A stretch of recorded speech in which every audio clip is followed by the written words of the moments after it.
All right, everyone, welcome back to the God Attachment Healing Podcast. As always, I'm happy that you're here and am thankful for you to be tuning into the topics. As you've seen, I've done a lot of great interviews with a number of people, and I'm especially thankful today because I get to interview my good friend, Louis Alvey, who is my neighbor, who is a coworker, who is a friend, and who is in his final stages of PhD doctoral work. He will soon be Dr. Alvey. So I'm so excited to have you here, Louis. Thanks for joining me on the show. Yeah, no, I appreciate the invite. As we're preparing for this, I was thinking back to our last conversation. And that was a lot of fun to do. And hopefully we'll be able to give some good content for the listeners out there. I think it'll be engaging. Yeah. I think we both have a lot of experience that we can share with people that'll be helpful in and around the realm of addictions. And like we were just talking about before, those that are impacted by those that are struggling with addiction. Yeah, absolutely. And one of the things that we were talking about too was just how does attachment play a role in all of this, and we'll talk about that. I've been noticing from those of you who tune into the podcast that those are the episodes that you guys have been really tuning into. I've enjoyed doing the interviews, hearing some testimonies, but a lot of it is drawn from the experience of other clinicians who are working in the field. And Louis loves this field, has been working in this field for a very long time. Okay. And so Louis, before I start, usually I just kind of give the guests an opportunity to introduce themselves. And if you just share something about yourself, why addictions, and then we'll jump into our topic. Yeah, for anyone that listened to the last podcast we had, I think I mentioned this, that I didn't choose. I actually was like most counseling master's level students, was like, no, I'm not touching that one. Right. And then God made it very evident through a series of encounters and then an interest that he spurred in me that this was going to be one of the specialties that I was going to be focusing in on. So it seemed inevitable in some ways. And then getting into it, I said, well, isn't this just how everybody works? Like, right. Yeah, that's true. So it just seemed to be, it seemed to come naturally in many ways. So that was very helpful. And then the absolute need that's out there, right? So anyone that interested in helping promote, I would think most people into the helping profession are doing that because they either see a need or they see a group or population of people with a need that kind of resonates with them, and then they continue to pursue that. And I feel like that was my journey of like, man, this is everywhere. This permeates so much of our communities and our culture, and and our churches for that matter as well. So I couldn't not, as they would say. And then where we worked, we're also colleagues at CAPS at Liberty University. And so when I came out there all those years ago too, it was just like off to the races. So I've been very blessed and fortunate over the years to have really good mentors around me, especially early on, that encouraged me and really cultivated that field of growth for me in those areas. I'm always grateful for them. And then again, there's it is unfortunately an all too common experience for people. So there's just a lot of great professionals out there that keep investigating, researching, and coming up with great tools and resources for us in the field to be able to positively impact. And not that as clinicians we can't, the sun for us doesn't rise and set on how effective we are with an individual, right? Because their growth is theirs. But it's hard not to really rejoice with those that you get to experience freedom with them when you're working with them, and you can see anything from a light bulb or an aha moment to all the way to like full on like, no, I'm in recovery at this point, or that is no longer part of my life and part of my story, because it is so transformational, because addiction is a consuming thing, and it takes up so much of that person, and I'd argue their identity and who they are. And to see a wonderful transformation like that, that can be addictive for a clinician too, right? It's like, oh man, I can get more of that. So it's like I said, I think it was an inevitable kind of thing, which I did not have my hands on the steering wheel there. I'm just grateful that God graciously led me into that, and in any way, shape, or form that I've been helpful in other people's lives. All glory to Him for that. Yeah, absolutely, brother.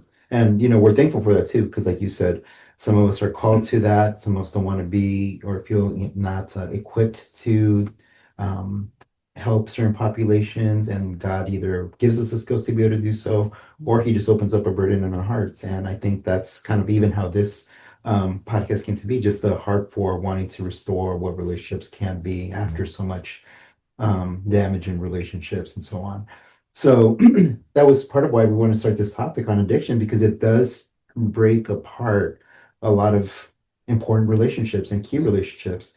And I think just for the audience to hear and understand a little bit more about what addiction is, how is it defined, in whether it be in the literature or just what is addiction and what are the different types of addiction? Yeah, a really good working definition, we'll call it, that Mhm. I've heard a lot as of late is addiction is the compulsive behavior despite negative consequences. So this Mm, compulsive returning to something despite there being, ongoing and sometimes like significant magnitude negative consequences associated with that. And as mm. clinicians, we're like, well, that's not diagnostic. And I was like, no, I think it's a good working term. Yeah. The guy that we both admire so well, Andrew Huberman, had another one that's like, it's Mm, this increasingly narrowing scope or view or even appetite of what brings someone pleasure or joy. So it's this draw, and like I said, not diagnostic in nature, but I think it's a very helpful, just that definition alone is very helpful for people to start to begin to kind of get in that mindset or that headspace of like, well, what are we talking about? yeah. It's like it's something that is increasingly consuming the day in and day out life and oftentimes cognitive and emotive faculties of someone, even in the face of keep calling them negative consequences. Oftentimes it's societal or relational Hmm. harm. Yeah. So Yeah. And are there different types of addictions? Are there some that are more common than others? mm, Some that are stronger than others? I often heard that, and I'd be very interested in what your thoughts are on this. But I heard that sexual addictions are often more difficult because it's a natural mm, thing that has a natural response for male and females. yeah. The with sexual addictions in and of itself. With the other addictions, alcohol or drug addictions, there's something that you're consuming that provides that. Do you find any truth to that? Yeah, let me answer that. I'm going to take a step back real quick, Hmm. and we can kind of crudely separate the two into substance or chemical related addiction, Okay. Yeah. and then what we now call process addiction, or we used to think of them like behavioral addiction. Okay. So your sexual addictions, very common among males, is pornography use. And gambling is another one. Oh, wow. Increase in Mm. social media, and the newest one is this unhealthy reliance and dependence, we would say, on not just social media, but AI is taking off too, which is Like addiction was? yeah. So it's again kind of crudely like people falling in love with their AI agent. Mm. So there's all kinds of Yeah. stories. It seems like every single day of Mhm. more and more people because the AI agents, bots, whatever, are doing what they're designed to do, which is to Mhm. show an affinity for that person and to tailor responses and engagement to that person, Yeah. whoever the human is on the other side of that equation. And I think you can probably understand why that would be potentially consuming and or addictive Yeah. if, again, we're in an increasingly, let's be a little hyperbolic, but we're an increasingly isolated society, right? Like loneliness and isolation, especially among Gen Z, all-time high. And if I'm lonely and I'm isolated, but there's this thing, because that's what AI is a thing, as much as it would like to convince you that it's not, Hmm. um, that affirms everything that I say, that thinks that everything that I say is great, right? Yeah. Yeah, then Yeah. when these crazy stories happen of, well, this person left her husband, this is a recent one, left her husband of so many years and children to date her, it was Chat GPT boyfriend. Oh, 200, I was it think like it's a, a AI Mhm. avatar type thing, or just the Yeah. AI, the app itself? Which I've seen both. So from what I understand, it was the persona, so to speak, was Mm. developed through Chat GPT, and it was tailored. It was initially built and tailored to do that for her to have someone to talk to, and then it obviously evolved from there. Mm. And that's just one of an unfortunate many of those type of examples that we're seeing in And the unfortunate part is it's meeting a very real need too, right? Again, Yeah. increasingly isolated, socially disconnected, physically, socially disconnected culture. It's like, well, this machine is here acting as a person, affirming in very grandiose ways, really making me believe that I'm seen and they value and I really try to stay away from personifying these things. Yeah. I think that's part of the slippery slope. Right. And yeah, it's not that outlandish, right? We're in, those are the waters that we're swimming and navigating in right now. Well, I'm sorry, a little bit of rabbit trail there, but what does that have to do with addiction? Well, my argument is that given humans enough time, we will become or have the propensity to become addicted to anything. Right. And so I feel confident saying that because I'm not a smart man, but I listen and read to smart people. Like we talked about her last time, Anna Lemke, fantastic psychiatrist out of Stanford, just came out with some new material from what I understand. I haven't delved fully into it. But one phrase I think that she got from other researchers there at Stanford was this commoditization of a relationship. So between social media and I'm sure AI bots fall in that same category, AI agents fall in that same category, our inherent need and desire to have a relationship, to be in relation with something is now up for the highest bidder with the most advanced AI or social media algorithm out there. And we'll pause there. I'll pull us back in. Right. But for anyone listening, she recently did a great podcast, or maybe it's not recent. I saw it recently, or portions of it recently on the. Should I be promoting other podcasts on this podcast? Yeah. I didn't even know about this guy. He's like apparently one of the biggest podcasters, but Diary of a CEO. I love him. Yeah. Okay. I do. Yeah. I didn't know anything about him until this past year. And Steve Bartlett. Real good friend of mine turned me on to him. And then one of the first podcasts after that I saw, I was like, oh, he's got Anna Lemke on there? Who is this guy? You know? And so I haven't seen all of, she's been on there a couple times, I believe. I haven't seen all of her stuff. But that was one piece of the podcast that I saw was her coining that phrase, the commodification of relationship. And I was like, that is spot on, man. That is unfortunately, that is exactly where we and so many people find themselves nowadays. So, but sorry, Sam, you got to pull me back in, man. I'll go everywhere. Anna Lemke, and her seminal work for me, and she's been around for a long time doing tremendous work in the field for decades, was Dopamine Nation was the book that she put out, where she really articulated the dopaminergic cycle and really kind of, in my mind, broke the code on how dopamine and our reward circuitry impacts, influences, and enforces this addiction cycle.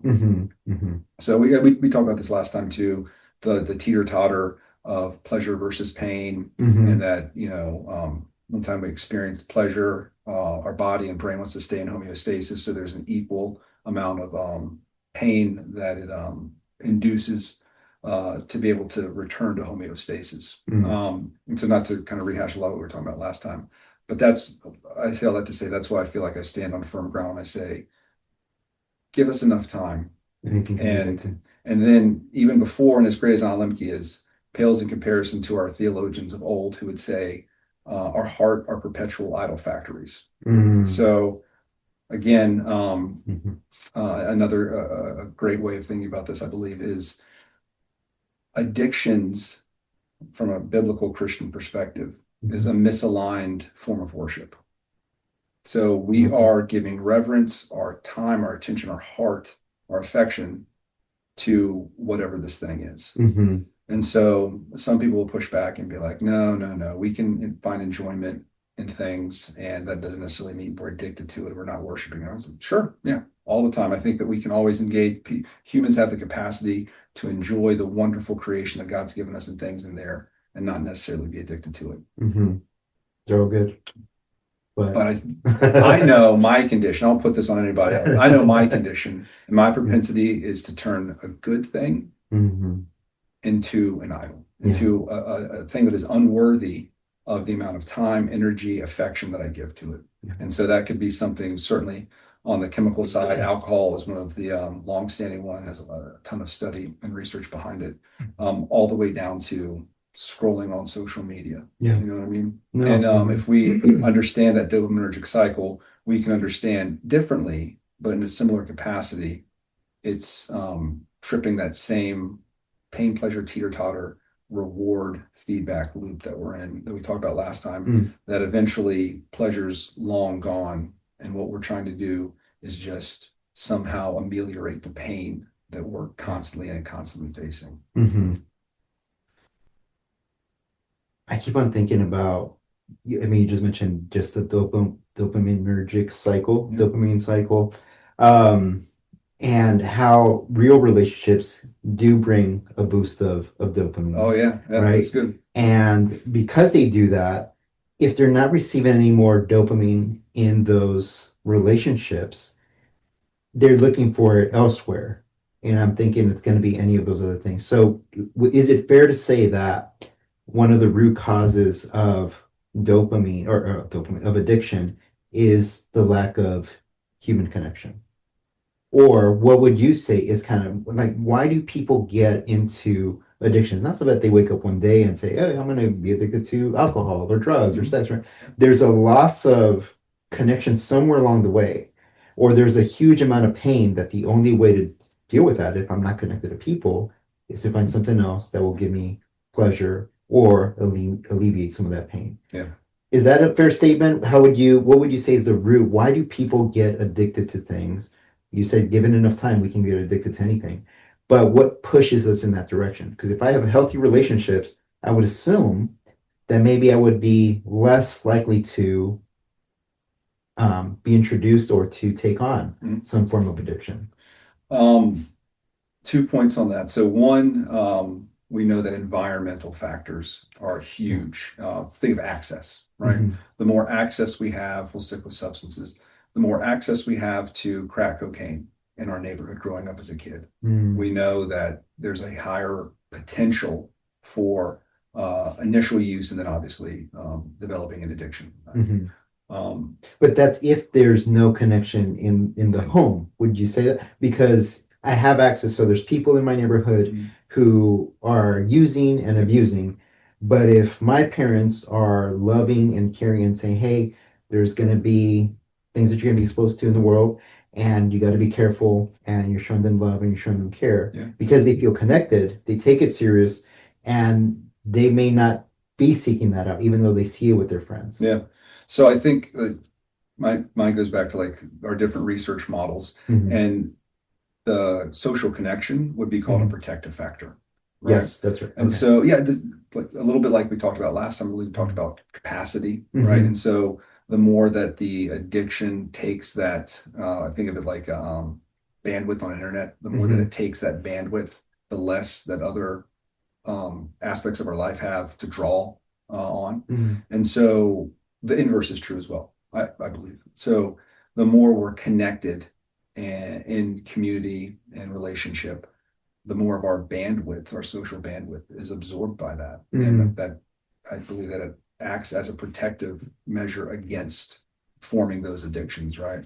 Just because I have access to it or because I grow up in a neighborhood where there's an abundance of crack cocaine or whatever we're going to say, doesn't mean that I'll A, try it, right? Or B, if I somehow do come against it or I do try it, that's going to have to override again that protective measure, that family, that connection that I have.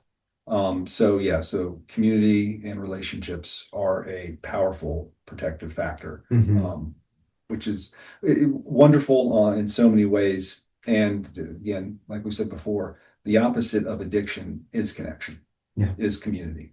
So addiction by virtue and by nature isolates us more and more and more. Back to that Huberman quote, it's a narrowing of those things, right? So I'm having to shed all of these other aspects and good aspects of my life as this becomes more and more consuming. And so I argue the inverse of that is true as well.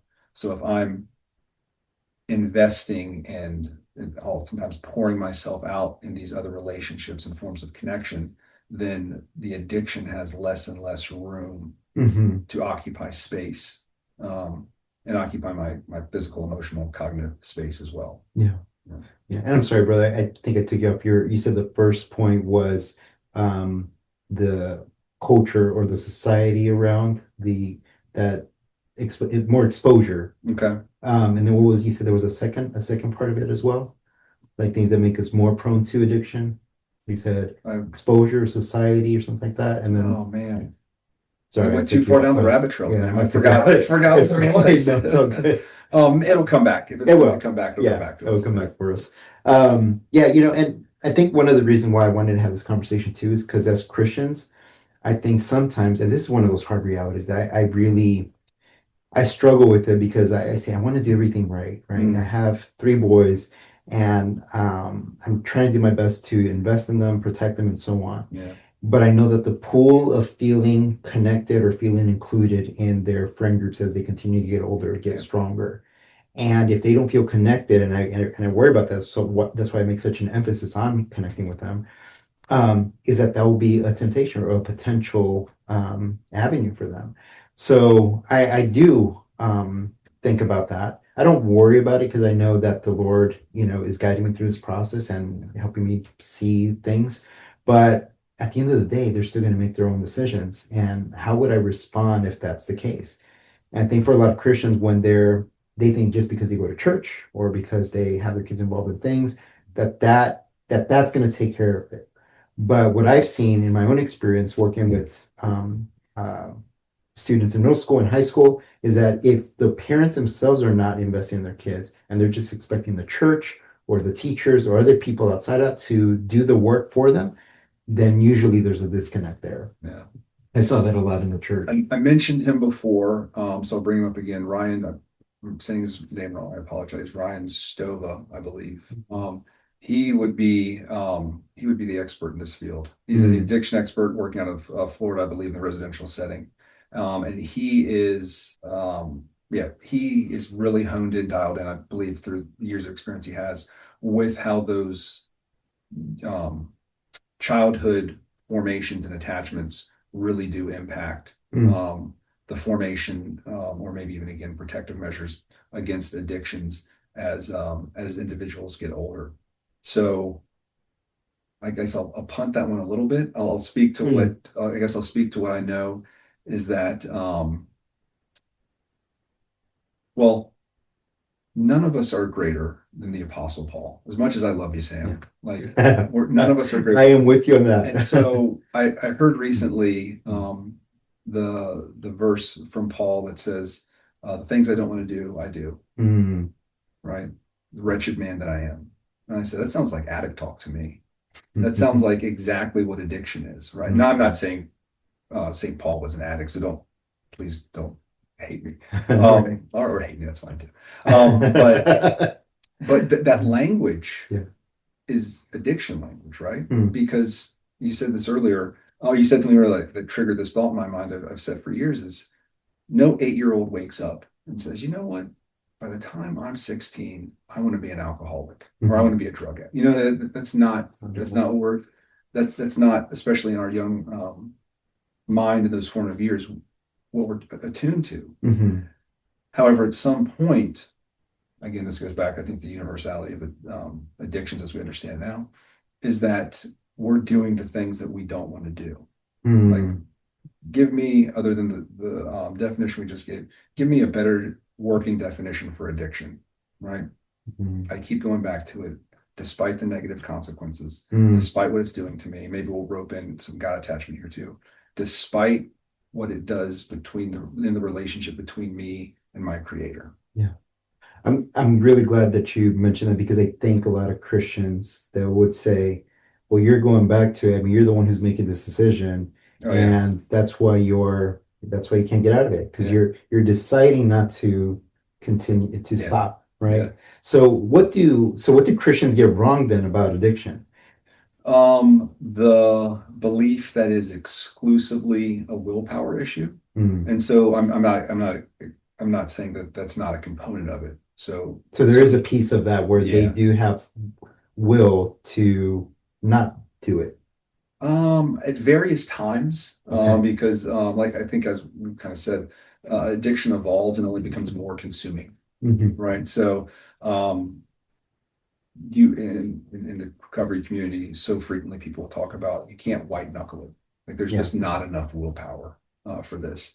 And if we go back to and incorporate um, again kind of the neurology behind it, we understand that there's something going on a physical, again, neurotransmitter level as well. And Hmm. then I believe you and I would agree there's something going on a spiritual level Yeah. too. Hmm. So willpower is a component of it, but I think that you said, what does the church get wrong? I think that that is the overemphasis of it as well. And so many times I'll be like, man, like a dog to its vomit, you just keep going back to it. It's like, Right. Yeah. oh, so again, that's the word of God. There is absolute truth there. So I'm Hmm. not taking away from that, but that's not all it is. Yeah. That's not all that's going on It's never only one thing. It's usually a because combination of things. more addicts than not get to the place sooner, honestly, than you would imagine, Mm. of quoting, paraphrasing the Apostle Paul of like, wretched man that I am, who will deliver me from this body of sin?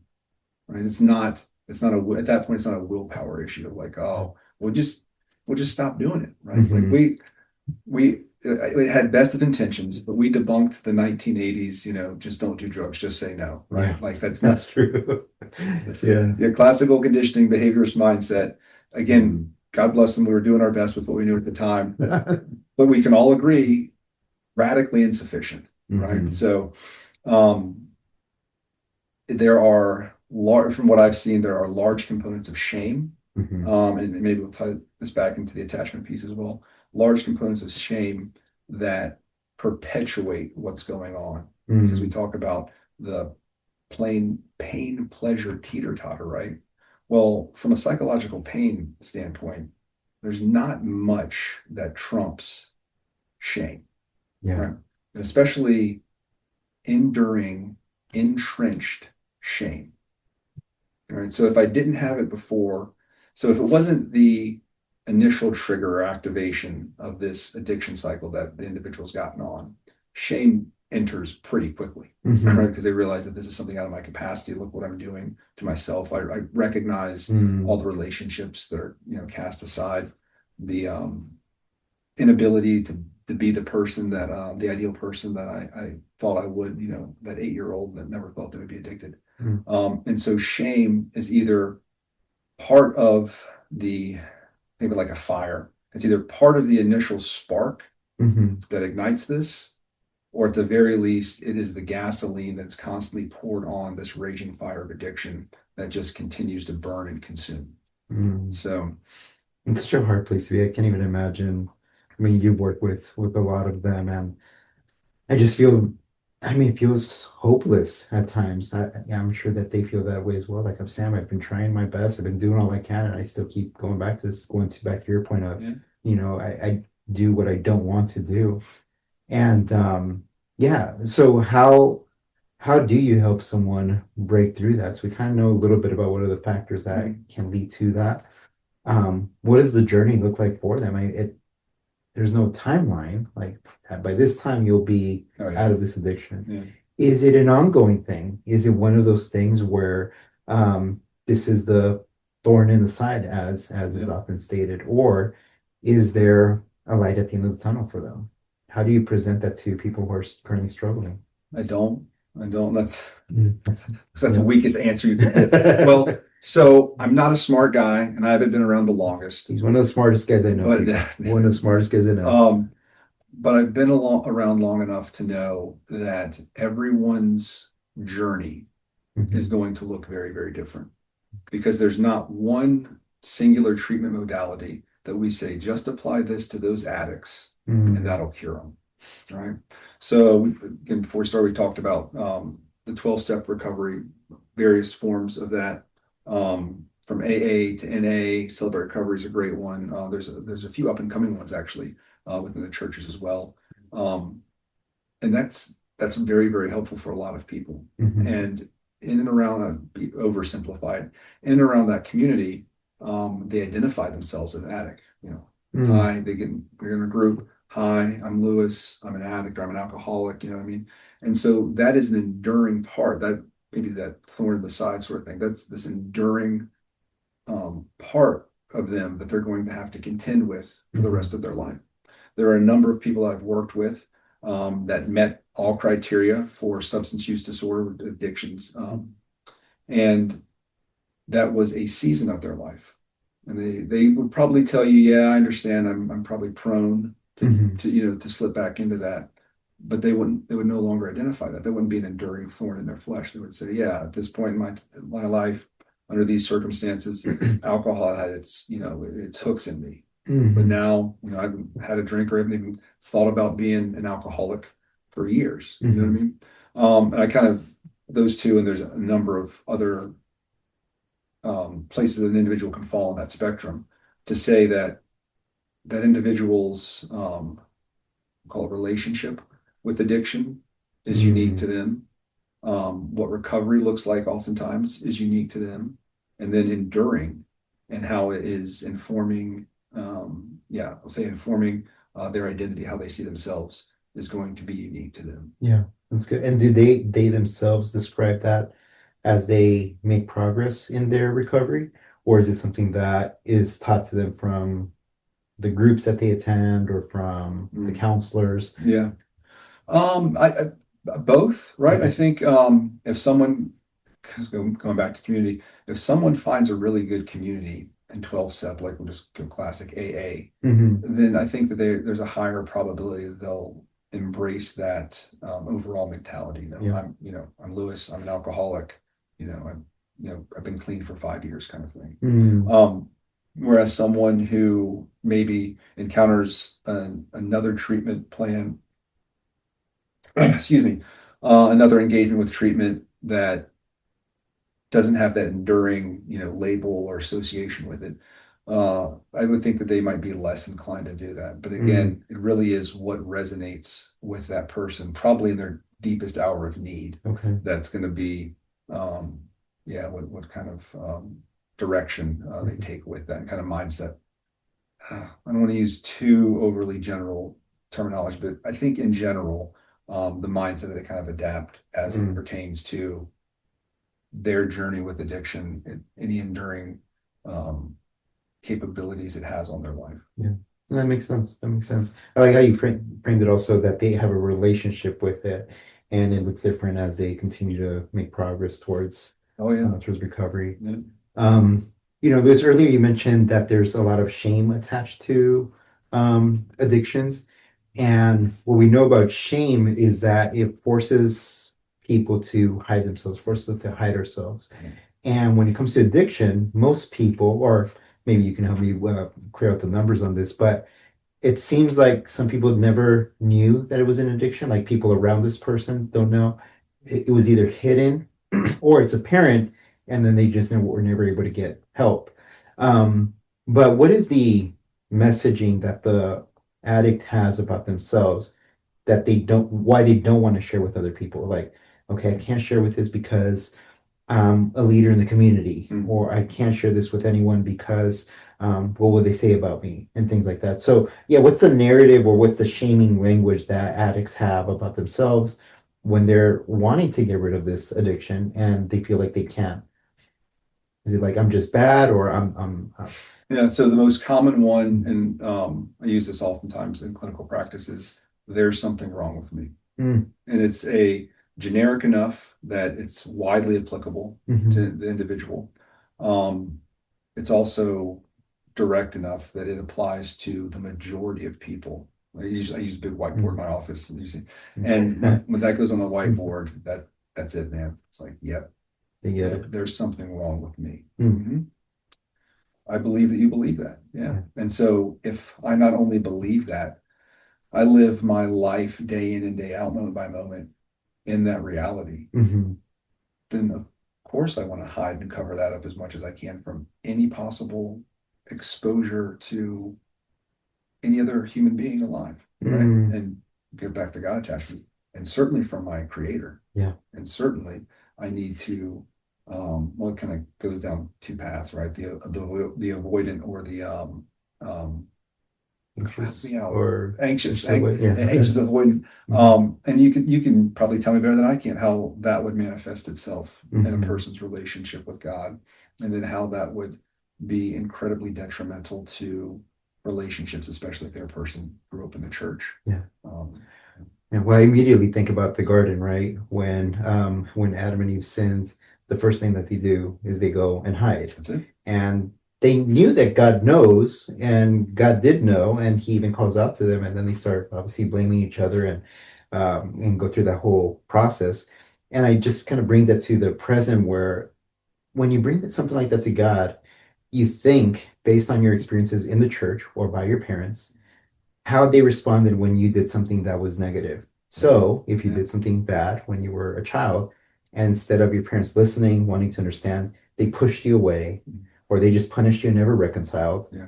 The belief is that God's going to treat me the same way because He gave me parents who they're supposed to love me, and they do love me, but they pushed me away when I did something bad. Yeah. So if I share this with them, they're going to push me away again. And we take on that same mentality to other relationships. If I share this deep, dark secret that I have, they're going to push me away. Yeah. And I don't want that. So it's better to just hide it as much as I can, for as long as I can, and we'll just see what happens. But my hope is that eventually I'll get rid of this. Like, I can't have this in my life anymore. So it does play a huge role in not just relationship with God, because we know that God knows, and there's maybe even more of a chance that He'll forgive me. But when it comes to our experiences with people, we hide a lot more in those relationships because they don't respond like God would. We absolutely do. You want a hot take real quick? Yeah, Hopefully, please do. hopefully get the comments on the podcast. Yeah, please do. Direct all of your ire towards me. This is not, it's not for Sam. We are so unknowledgeable of who God is in the current American church Mhm. that so much of what we understand in young people growing up in the church, what they understand of God is exclusively from those relationships rather than His word revealed to us. That they don't have a framework for how could God forgive me? Mhm. Because when I think of God, I think of dad, or I think of this person, or I think of that mean pastor, Mhm. because we are so, this is not mine, I'm saying this from another pastor who's much more stronger than I am. We are so biblically illiterate Mhm. in the current American church, Yeah, that it's given rise for that to happen. Mhm. You know what I mean? I agree. Yeah. So, yeah, it's just me bashing the American church again. I get complaints all the time, like, man, you really hate the American church. I'm like, no, I love the bride of Christ. Yeah. And I want us to rise up and be the bride of Christ. Mhm. And we are so far from it in so many ways, but yet we keep calling ourselves His bride, and that makes me mad. Yeah. Come on, we're certainly doing ourselves a disservice, and I would argue harming the name of the church in our culture and worldwide. Mhm. But more importantly than all that, we're dishonoring the bridegroom. Yeah, absolutely. So, And I do, and I appreciate you sharing that, because I do believe that. I do believe that our lack of reading scripture, understanding God for who He is, the full picture. yeah, Because if you grew up in a church that highlights the wrathful, just God, Mhm. and didn't emphasize the compassionate, kind God, Yeah.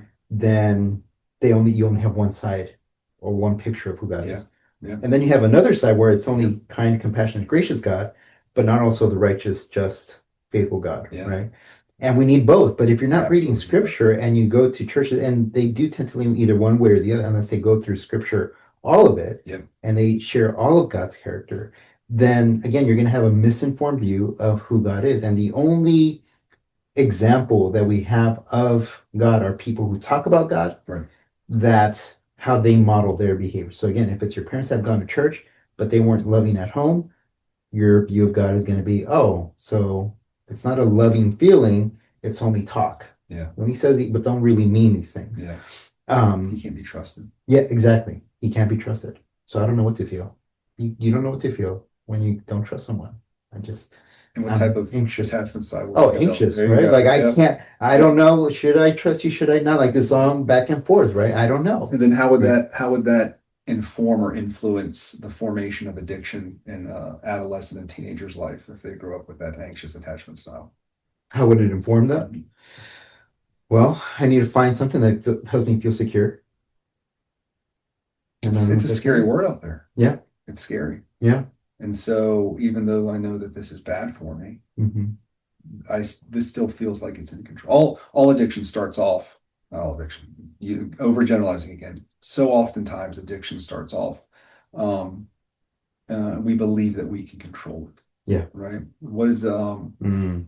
great pastors will say, you grab onto it. Well, first I just touch it. I can just touch this. I'll just touch this. And then after a while Mm. you're holding it because I can hold on to this. I can let go anytime I want to. And before you know it, it's holding on to you. Yeah. Right. And it's leading you around. Mm. Bring that back to what we're talking about is, well, I believe that's what happens. Hmm. Right. So we will stick with this anxious attachment style. If everything in the world is uncertain and scary, right, especially in my relational context, then it makes sense. And to me, it makes sense that, or I should say, it's not outlandish that that person would develop an addiction to something. Yeah. Because as objectively horrible as it is, it's consistent. Hmm. It does exactly what it says it's going to do. Yeah. How insidious. Yeah. That's very true. Very true. I was thinking about this phrase that I heard of how attachment kind of works. It's the interaction of two nervous systems trying to find safety, Mm, right? mm, And when that's why those relationships are so important because you are trying to stabilize each other through a healthy, loving, caring relationship, friendship, and so on. And when you don't have that, it's better to feel nothing. It's mm. better to feel, I don't want to feel anxious. Yeah, So if anything eases that off, so that's it. big thing with medications, right? Drugs, alcohol, sex, anything that can alleviate that, even if it's temporary, it just gives us some sense of hope that I'll feel it one day. The numbing or amelioration of pain, even temporarily, it can be a relief. Not can be, is oftentimes a powerful cocktail. Yeah. Right. Mm, Yep. it's true. Yep. Um, Liz, we're talking a lot about addictions and relationships and so on. Is there something that we haven't talked about that you feel is necessary for the audience to know about addictions? We know some of the sources of it. We know some protective factors. We know what the process may look like going into and maybe out of it as well, and how it affects relationships. Is there anything that we haven't touched on that you feel like, you know what, Sam, if there's a takeaway for the audience, it's this. Yeah, I want to go to I like maybe implications or application for the church. Yeah, Is that that's it. Yeah. that can be helpful? So, um, what can the church do? I've heard it said that it can spread the widest welcome mat possible, and that's a scary, Hmm. uh, sca- that's scary for a lot of us churches. Like, hold on, wait, we're going to welcome all these folks in. Again, I go back to Mm. whether you know it or not, they're already in your congregation, right? So might as Mhm. well, let's just be honest and upfront about it. And the Mm. church can get it back in the business of being a hospital. Right Mm. around here, all of our hospitals have the antiquated church denominations or names, Virginia Baptist and then St. Francis. That's right. Yeah. Remember back in the day when churches did what they were supposed to do and Yeah. they provided health and care for the community. Mm.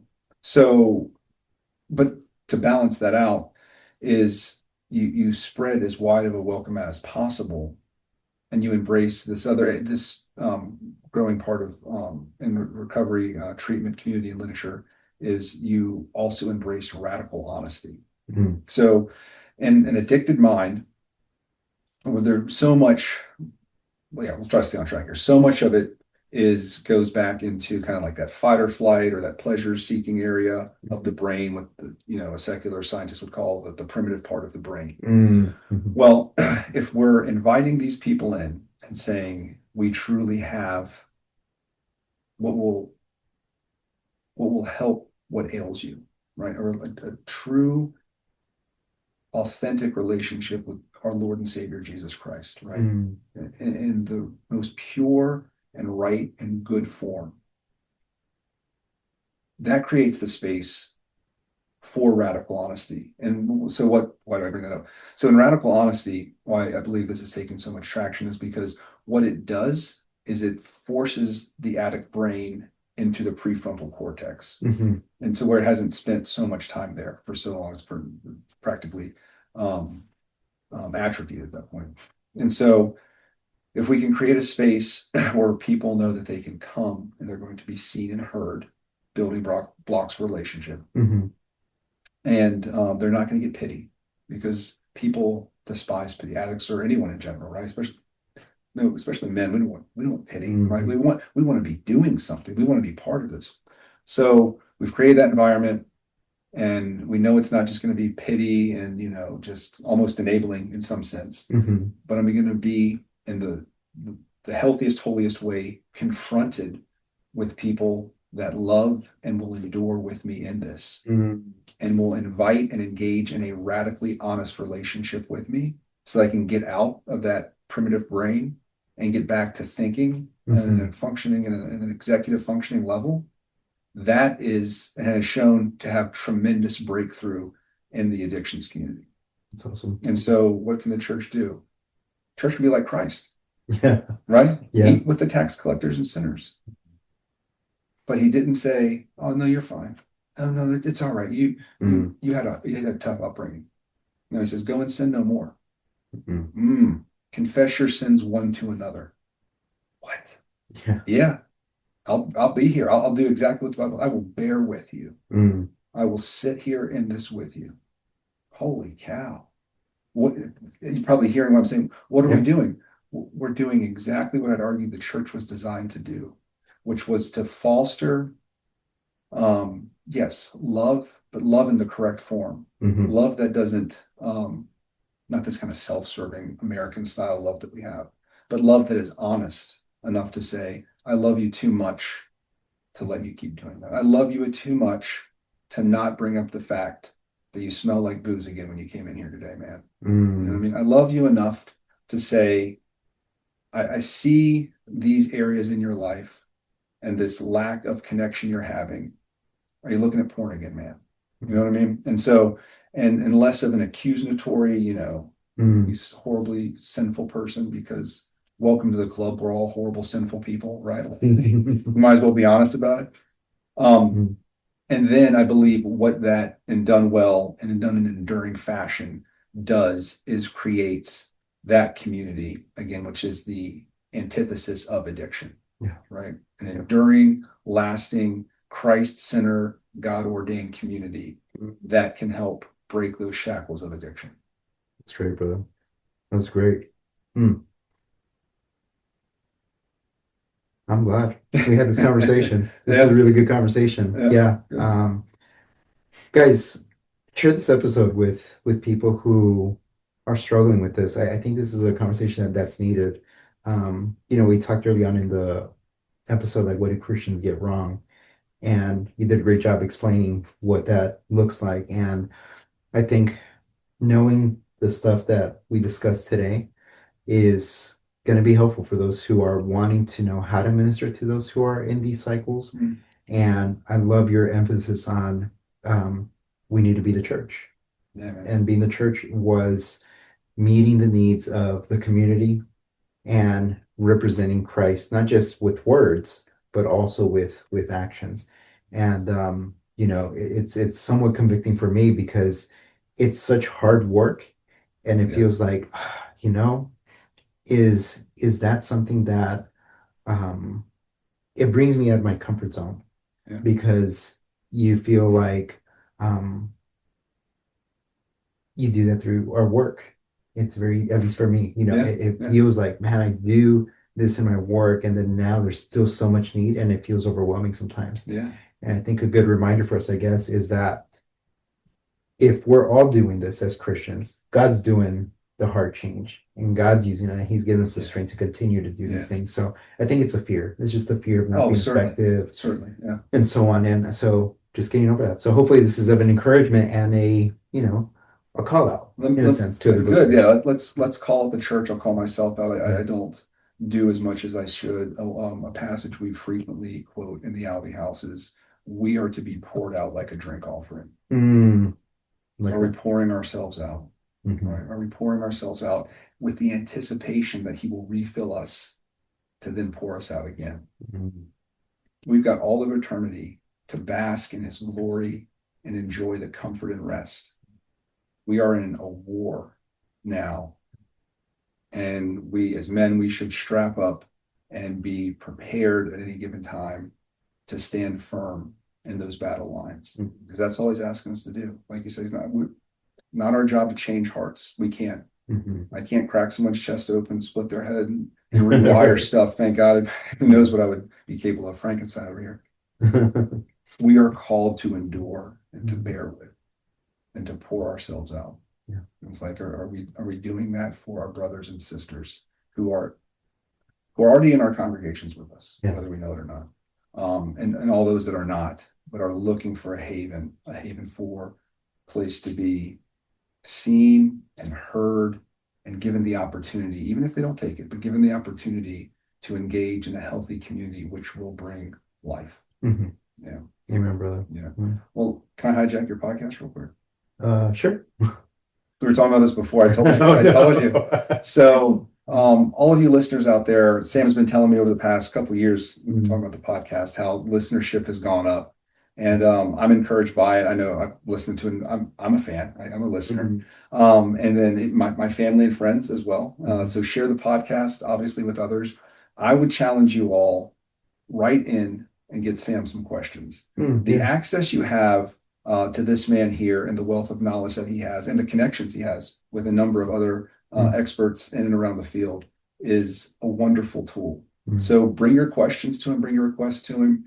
I'm challenging him to have at least maybe at the end of a few shows, have a Q&A period. I'd love to see an entire show devoted to Q&A because the outpouring is so much from your listeners reaching out to you and engaging in real meaningful ways with you. Because I know the content's fantastic and it always stirs conversations and thoughts of mine.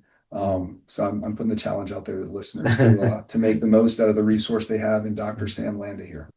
I appreciate that, brother. And also to brag on my friend Lewis here. He basically presented that idea is that, why don't you just do like one full episode on a question that someone has, and that way you're answering the questions from you guys as listeners because of what you're interested in and you want to know more about it. And I'm like, that's good. And just so you guys, so I can be share with you guys, I got one, not an email. I've had several emails, and I try to just respond through email. But this one was through, it's called like the main host site, and I can't reply there. So I said, well, how do I respond to this guy? And I said, well, what do you think? And he said, make it a full episode, or it could be a 5-minute Q&A answer. Like, here's a question from so-and-so from this place. Hey, you asked about this. Here's my thoughts on it, blah, blah, blah, and go from there. But it's exciting because it's new and it's different, and I want to connect with you guys. So thank you, Liz, for encouraging that, and also me wanting to encourage you guys. Send in questions. You guys give feedback on the reviews, and sometimes you get emails from you guys, so that's great. And if you can send that, there's a link when you go to the Apple Podcast. You can do it on Spotify. Just leave comments, and I'll make those episodes or just short Q&A sessions. So, oh man, we're gonna have episodes. We're gonna have episodes, brother. Yeah. So I appreciate that, and thank you guys for listening again. I hope you enjoyed this conversation with me and Lewis, and share with your friends. And I look forward to next time.